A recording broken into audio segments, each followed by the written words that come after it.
저는 성경을 보면서 항상 제가 갖는 소신이 있습니다. 예수님은 언제나 약자 편이셨습니다. 예수님은 언제나 어린아이 편이셨고, 여자 편이셨고, 병든 자 편이셨고, 또 가난한 자 편이셨고, 오히려 권세 가지고 있는 바리새인과 서기관과 장로들 향하여서 이 획지한 무덤 같은 자들이라고, 독살자들이라고 하시면서 소리를 지셨지, 약자를 향하여서 크림치거나 괴롭히신 적이 없으셨던 것이죠. 우리는 근데 왜 우리는 또 강한 사람만 두려워하고 약자는 또 업신여기는 그런 마음을 가지고 있습니까? 이것은 기독교의 바른 정신이 결코 아닌 것입니다.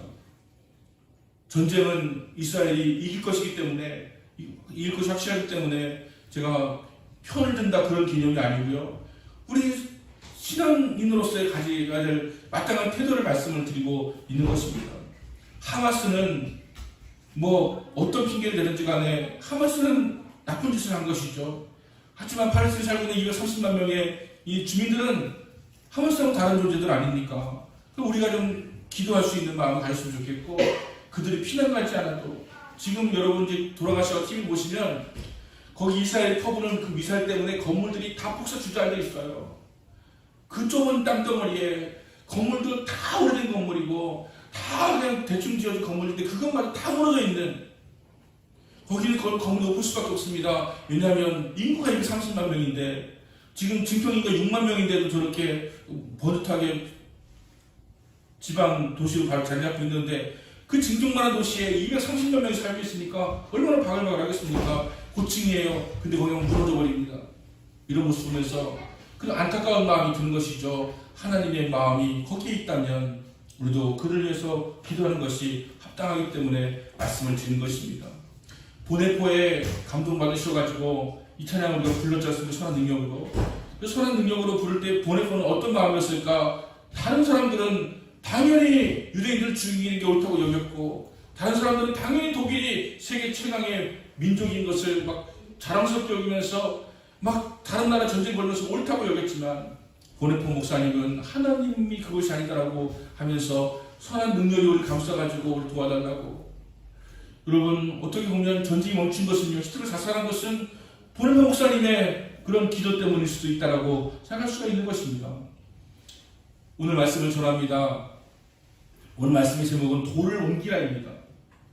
돌을 옮겨 놓는 것은 네가 해야 될 것이라고 말씀을 하시는 것입니다. 우리가 해야 할 일도 분명히 있다라고 하는 것이에요. 우리 예수님께서 나사로를 살려주시지만, 나사로를 살려주신 그 기적을 보여주시는 이유가 있었고, 또 하나님의 목적과 뜻이 있었지만, 우리가 해야 할 일은 무엇이냐? 돌을 옮겨 놓으라는 거예요. 여러분, 우리가 주님의 말씀을 따라서 돌을 옮겨 놓는 거, 또 우리가 마땅히 해야 할 일을 행하는 거, 그것이 참으로 중요하다고 하는 것을 말씀하고 있는 것입니다. 우리 크리스찬들에게 저는 지금 질문하고 싶습니다. 여러분 할 일을 하고 계십니까? 여러분이 해야 할 장애물을 치워놓고 계십니까? 아니면 그냥 그대로 주님이 뭘 하시기를 바라면서 주님이 하시면 기동적으로 살아가겠노라고 하면서 살아가고 계십니까? 내가 해야 될 일은 해야 되는 거예요. 내가 주님 앞에서 마땅히 해야 할 일은 해야 되는 거예요. 주님 말씀하신 거 순종해야 하는 거예요. 그럴 때에 우리가 할 수 없는 불가항력적 일들이 해결되어지고 기적이 일어나고 생명이 구원되어진 역사가 일어날 수 있게 되어진다라고 하는 것입니다. 돌은 네가 옮겨라 라는 것이 주님의 말씀인 것이죠. 오늘 본문의 말씀을 한번 살펴보겠습니다. 본문의 상황이 이렇습니다. 예수님께서 가족같이 친밀하게 지냈던 나사로가 죽었습니다. 젊은 나이였겠죠. 친구였으니까 예수님 나이가 이때 31살, 2살쯤 되었을 테니까 나사로도 31살, 2살쯤 된 젊은 사람이었을 것입니다. 근데 젊은 청년이 죽었습니다. 끔찍합니다. 왜냐하면 그 당시에 이 남자는, 그 당시에 젊은 남자 청년은 그 가정의 가장이었고 모든 권리를 가지고 있는 사람이었기 때문에 그가 죽었다라고 하는 것은 이제 그 집에 나와 있는 이 마르다와 마리아가 이제는 사회적 권리를 잃어버리고 이제는 사랑의 막막한 인생이 되었다는 것을 의미하는 것이기 때문에 그들은 너무나 비통한 가운데 처하게 되었을 것입니다. 여러분, 누군가가 사랑하는 사람이 죽었을 때 사랑하는 사람이 죽었기 때문에 비통하기도 하지만 내가 살아갈 날이 막막하게 느껴지면 더 비통하게 느껴지지 않겠습니까?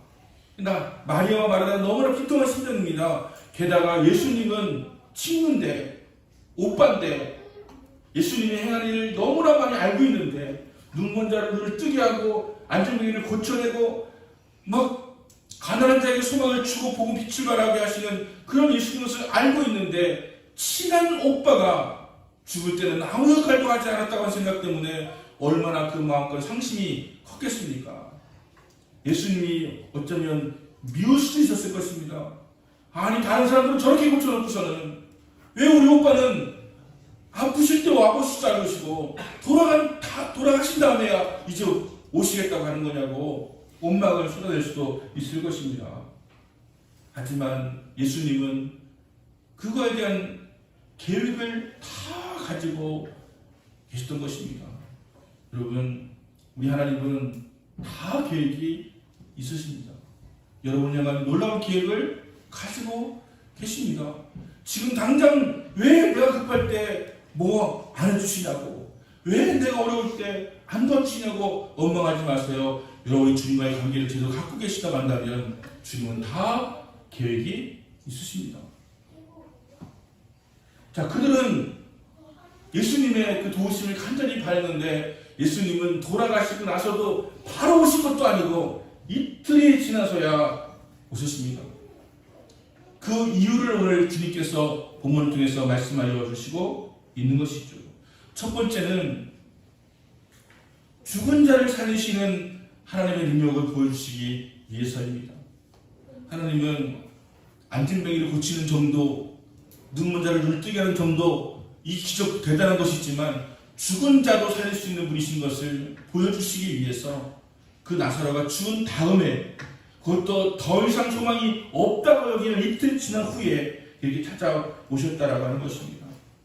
교회사를 주목해보면 하나님께서 쓰시는 위대한 사람에게는 엄청난 시험이 있었다고 하는 것을 발견하게 되었습니다. 왜 그럴까요? 하나님을 더 위대하고 더 그 능력의 크심을 알게 하시기 위해서입니다. 여러분, 우리가 감기 걸렸을 때 고쳐달라고 해서 고침받으면 감기 고쳐주셨다고 우리는 감사하다고 고백하지 않겠습니까? 하지만 주님이 감기를 지나서 더한 병에 걸렸을 때, 암이 걸리거나 아니면 폐렴이 걸리거나 이런 심각한 병에 걸렸을 때 고쳐주신다고 한다면, 와, 우리 하나님은 정말로 능력이 크신 분이시다라고 고백하지 않겠습니까? 하나님은 더 크고 위대한 것을 우리에게 보여주시기 위해서 죽은 지 이틀 지난 이후에 이 나사로를 찾아가셨게 되었다라고 하는 것입니다. 전에 한번 해프닝을 한번 본 적이 있습니다. 차를 주차를 해놓고서 마트에 들어갔는데, 다른 나라 미국의 사례입니다. 흑인들이 들이닥쳐가지고 해머로 차 유리창을 깨고 거기에 있는 기주품을, 노트북을 훔쳐가 버렸습니다. 훔쳐가 버렸어요. 마트 돌아보니까 자기 차가 유리창이 깨져 있고, 그리고 노트북이 사라졌는데, 그때 놀란 것이 아니라 더 놀랐던 것은 그 안에 자기가 사랑하는 애완견이 있었는데, 그리고 사진 보니까 시베리안 허스키 같은 건데, 그런 애완견이 그 안에 있었는데, 그 당시에 바깥 온도가 35도가 넘고 체감 40까지 올라가는, 그래서 거기를 닫아놓고 걔가 오래 있으면 죽을 수도 있는 그런 상황이었는데, 이 나쁜 놈들이 거기 유리창을 깨는 바람에 이 개가 안 죽게 살게 되어진 것이었습니다. 그래서 우리는 노트북을 잃어버렸다고 상심하는 것처럼 보였지만, 사실은 하나님께서 내가 사랑하는 애완견을 살리게 하기 위해서 도적대를 사용하기도 하셨다라고 하는 것입니다. 우리 인생 가운데 하나님의 계획이 이렇게 임할 때가 있습니다. 아니, 왜 내 인생에 이런 일이 닥치는 것인가 라고 했는데, 알고 보니까 그것이 나를 살리려고 하시는 것이었어요. 그것이 나를 더 놀랍도록 축복하시기 위해서 그랬다고 하는 것을 발견하게 될 때가 있다고 하는 것입니다. 여러분, 하나님은 우리를 위하여서 다 계획을 가지고 계십니다. 그냥 요 좁은 그냥 시야 속에서, 요 좁은 그냥 바우더리 속에서 그냥 하나님을 요만하게 만들어가지고 왜 그러시냐 저러시냐라고 판단하면서 나 기분 나빠서 이제 하나님 안 믿겠다고 떠나가버리고 막 이렇게 하는 우가 우리 가운데 생겨나지 않게 되기를 원합니다. 꼭 기억하십시오. 하나님 여러분을 향한 계획을 다 가지고 계십니다. 두 번째는 나사로 주변에 있는 사람들의 믿음을 강화시키기 위해서였습니다. 여러분 오늘 말씀 가운데 그렇게 기록되어 있지 않습니까? 내가 이 말씀을 하옵는 것은 둘러선 무리로 믿게 하려 합니다. 하는 것입니다. 초상이 나니까 여러분 아는 사람까지 다 몰려오지 않습니까? 누가 죽었으니까 다 몰려오지 않습니까? 육개장을 먹으려고 오는 건지 진짜 입문하려고 오는 건지 하여튼 다 몰려오지 않습니까? 거기에서 예수님께서 나사로를 살려내셨습니다. 그랬더니 거기 있는 사람들이 저분은 정말 하나님의 아들이시구나, 예수를 믿게 되었다고 하는 거예요. 그것을 위해서 그 기적을 하나님께서 일으키셨다고 말씀을 하시는 것입니다. 제가 알고 있는 한 목사님 계시는데 이분이 아버지 돌아가시고요, 어머니는 지금 삼겹살 거리가 있는 그 도깨비 시장이라고 하던가요. 그 시장에서 그냥 조금만 장사하시면서 이렇게 가정의 생계를 유지하고 계셨던 분이셨습니다. 그런데 그 가게가 홀딱 불이 타버렸습니다. 그래서 그 가게 다락방 위에서 이렇게 지내고 있던 그 엄마, 그 아들 둘 형제가 갑자기 살 곳도 없어져 버렸어요. 가뜩이나 가난하게 살았는데 불나가지고서 살 데가 없어진 거예요. 그 아들 중에 한 명이 고등학교 2학년 했는데 제가 살고 있는 방으로 왔어요. 제 방이 지하에 한 3평짜리 방이 있었는데 거기가 그냥 아지트라고 거기를 왔어요. 그래서 한 3년에서 4년을 저랑 같이 지내게 되었습니다. 근데 이제 이름을 말씀드리면 박종호 목사라고 여러분 얘기 많이 들었을 텐데 박종호 목사였어요. 그렇게 찾아와가지고 저랑 함께 지내면서 신앙으로 이것을 극복하고 이겨내면서 잘 지냈습니다. 그리고 이제 어머니도 이제 안정이 되어서 다시 이제 뭔가 시작하려고 하는 때가 되었습니다. 그런데 어머니가 암에 걸렸다는 거예요. 암에 걸리셔가지고 이제 병원에 입원하게 되셨습니다. 이게 도대체 무슨 일입니까? 가난하게 산 것도 힘든데 시장에 굴려먹기 힘든데 또 암이 걸려가지고 어머니는 그 아들들에게는요 정신적 지주를 넘어서가지고 어머니가 무슨 말씀을 하시면 꼼빡 주어 순종하는 그런 아들들이었습니다. 왜냐하면 어머니가 얼마나 고생하셨는지를 아니까, 어머니가 얼마나 자녀를 희생하셨는지 아니까 말만 하면 그냥 꼼빡 죽어버리는 그런 아들들이었어요. 근데 암이 걸렸어요. 생각 막막해요. 병원에 입원하셨어요. 근데 그 뒤에 놀라운 소식을 저에게 이야기해 줬습니다. 이 엄마가 조그맣게 들어놨던 암보험이 되어가지고 일시금을 2천만 원 받아가지고요, 그걸로 저 모순동에 있는 뉴턴 아파트 전세를 들어가게 되었다는 거예요. 작은 병실지만 이제는 번듯하게 전세로 들어갈 수 있는 돈이 그 암보험 때문에 되었다는 거예요. 그리고 그 병실에서 중앙신봉교회 권사님이 바로 옆에 환자로 누워 계시다가 전도를 하셔가지고 교회를 다니시게 되었다고 하는 거예요. 저는 이 박종호 목사만 예수 믿었는데 이제 어머니가 교회를 다니시게 되었던 거예요. 형님은 어머니가 왔으면 꼼짝도 못하는 사람이니까 형님은 어머니가 얘기해가지고 교회를 다니게 되었다는 거예요. 그래서 시장에 불려가지고 뿔뿔이 흩어져 살고 또 그 다음에 다시 암에 걸려가지고 생계가 막막해졌는데 이제는 오히려 전세도 들어가게 되어지고요, 예수를 믿게 되어져가지고 이제는 신앙생활을 잘하고 있는 그런 어머니가 되셨고, 그 다음에 박종호 목사는 청주 상고를 나와서 충북은행이라고 1등으로 들어갔거든요. 1등으로 들어갔는데 거기를 1년 만에 사임하고 청대 다니다가 이제 청대가 아니고 그냥 신예신학대학에 들어가서 지금 목사 되셨는데 참 정말 자랑스러워요. 그 후배가 참 자랑스러워요. 얼마나 신실한지 몰라요. 그렇게 가난하게 살아도 그 결혼해서 200만 원짜리 월세 살면서 옷장 비키니 옷장 하나밖에 없는 그런 곳 살면서도 항상 밝고 항상 건강하게 살아가는 모습 보면 얼마나 귀한지 몰라요. 왜 그런 시련이 있었습니까? 하나님께서 그에게 복을 주시려고요, 은혜를 주시려고 그렇게 시련이 있었다라고 하는 것입니다. 하나님께서 왜 이런 시련을 주시느냐, 시험을 주시느냐, 더 큰 복을 주시려고, 더 큰 은혜를 주시려고. 이런 일이 없으면 생겨날 수 없는 그런 일을 허락해 주시려고 이런 일을 허락해 주신다라고 하는 것입니다. 박종호 목사 결혼했는데 와이프가 간호사였는데 유방암에 걸려가지고 얼마나 또 큰 고생을 했는지 모릅니다. 그런데 이제 작년까지 투병생활 하다가 다 고침받고요. 지금은 또 좋아졌다라고 이야기합니다. 그런 와중에 그 딸은 또 서울여대를 들어가가지고요. 아무것도 없는데 그 가난한 그 집안에서 들어갔는데 거기에 자취방을 얻을 수 없는 돈이 없는데 놀랍게도 코로나가 터져가지고요. 학교 안 가도 되는 자취방 안 와도 되는 가운데서 또 생활이 어려우니까 나라에서 국가장학금을 주고 해서 돈 한 푼도 안 들이고 대학을 마셨다는 거 아닙니까? 지금은 또 취직이 잘 돼가지고 하나님의 은혜는 말로 할 수 없는 그런 은혜가 있다는 것을 믿으시기를 바랍니다. 하나님의 은혜는 우리의 상상을 초월하는 곳에서 역사가 일어날 수 있는 것이에요. 결코 포기하지 마시고 주님과의 관계를 잘 유지하시는 여러분 되시기를 예수님으로 축원합니다. 그러면 우리가 해야 될 일이 무엇이냐라고 하는 것이죠. 여러분 제 설교는 항상 그렇게 들으셔야 돼요. 하나님 우리에게 주신 축복, 그럼 나는 무엇을 해야 될 것인가? 이거예요. 하나님만 하시면 되는 게 아니라 하나님은 하실 거예요. 그럼 나는 무엇을 할 것인가? 이것이 중요한 거예요. 나는 아무것도 안 하면서 하나님을 기대한다고요.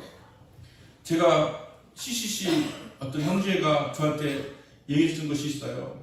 참 단순한 얘기인데 하나님은 우리를 향해서 얼마든지 무슨 일 다 할 수 있다. 하지만 하나님 우리에게 아무것도 못 하실 경우가 있는데 그것은 우리가 아무것도 하지 않을 때이다. 왜냐하면 100 곱하기 0은 0이거든요. 100 곱하기 1은 100이 있지만 100 곱하기 0은 0이거든요. 우리가 0이면 아무것도 안 하면 아무 일도 일어나지 않는다는 거예요. 근데 우리는 아무것도 안 하고서 그저 그냥 감나무에서 감 떨어지기를 기대하는 그런 신앙생활을 하고 있지 않습니까? 나도 주님을 위해서 할 수 있는 것을 하고 그리고 거기에 기대해야 될 것인데 아무것도 하지 않고 주님이 뭐 하시겠죠. 주님이 하실 거예요. 그러면서 10년 지나도 주님이 아무 일도 안 하니까 주님은 아무 일도 안 하신다고 어떻게 주님이 그러시냐고 그러는데 자기가 아무것도 안 하니까 자기가 0이니까 곱하기 100을 하든 만을 하든 무한대를 해도요. 무한대 곱하기 1은요. 무한대예요. 무한대 곱하기 만도요. 무한대예요. 무한대 곱하기 0은 0이에요. 우리가 아무것도 하지 않으면 아무 일도 하지 않는다는 얘기를 해줬는데 그 기억이 나요. 여러분 첫 번째 얘기는 뭐냐? 돌을 옮겨 놓으라는 거. 돌을. 여러분 돌 하나 잡고 계시죠? 여러분 머리 좀 한번 만져보세요. 여러분 머리가 다 돌입니다. 돌을 옮겨 놓으라는 거예요. 그 돌이 무엇입니까? 우리가 주님의 일을 행하는데 주님의 기적이 일어나는 데 있어가지고 장애가 되고 있는 거. 그게 돌이에요. 돌. 그 돌을 옮기라는 거예요. 주님 말씀을 듣는데 장애가 되는 것이 무엇입니까? 냉담한 마음이에요. 열정이 식어진 마음이에요. 게으름과 나태함입니다. 불신과 실망입니다. 이러한 돌을 옮겨 놓으라는 거예요. 주님이 우리에게 말씀하실 수 있도록 주님 우리의 기적을 일으킬 수 있도록 돌을 옮겨 놓으라고 하는 것입니다. 여러분 돌을 옮겨 놓는 거 쉬운 일 아닙니다. 왜냐하면 돌은 요만한 짱돌이 아니거든요. 이스라엘 가보신 분은 알겠지만 이스라엘 돌은 큰 무덤의 입구를 큰 바위로 이렇게 돌려가지고서 거기를 메꾸는 거예요. 메우는 거예요.